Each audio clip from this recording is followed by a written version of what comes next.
はい、こんにちは、ヤスです。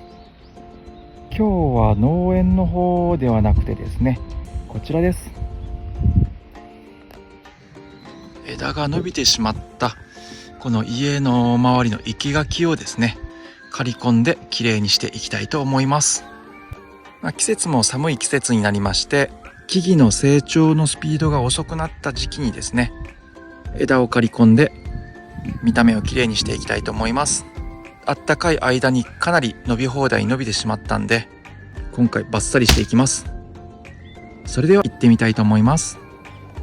はい、では今回使っていくのが、まずこちらの生垣バリカンですね。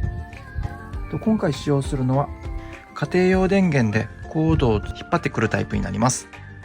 ちょっとコードの取り回しとかでですね、使用範囲に制限があるのが難点ですけれども、充電式に比べて、充電切れがない点と、あと値段が充電式に比べて安いという点でこちらを使っています。それからこちらブルーシートですね。シートを刈り込みするところの下に敷いて枝集めをしやすいようにします。それから面体ですね。刈り込んだ枝が顔や目に当たらないように安全を重視して装着します。それではまずこっちの方から刈り込んでいきたいと思います。まずブルーシートを下に敷いていきます。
はい、一通り当初からするとかなり見栄え良くなったんではないでしょうか。農園の別アングルから見たらこんな形になります。かなり木も丸っこくなってですね、見やすくなったと思います。はい、これでなんとかお正月の準備はバッチリではないでしょうか。本日のところは以上になります。最後までご覧いただきましてありがとうございました。この動画を気に入っていただけたら高評価、チャンネル登録、コメントなどお願いします。それではまた次の動画でお会いいたしましょう。お相手はやすでした。それではバイバイ。